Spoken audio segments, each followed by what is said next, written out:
Hello friends, welcome to Creative Medicine.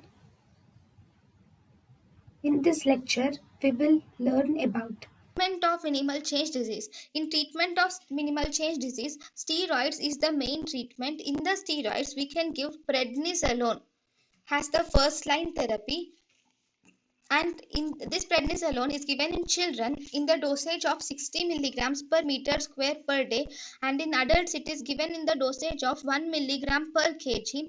And if you give steroids to the child with minimal change disease, these steroids will almost 90% of children resolves by giving the steroids in the minimal change disease. Other drugs like ACE inhibitors and supportive treatment can be given, and response to prednisolone is seen very rapidly, and there is no proteinuria will be seen for 3 days.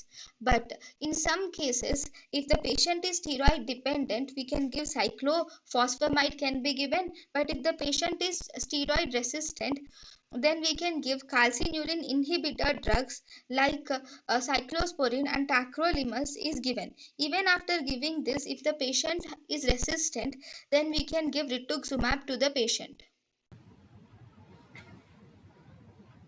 Thank you and thank you for watching.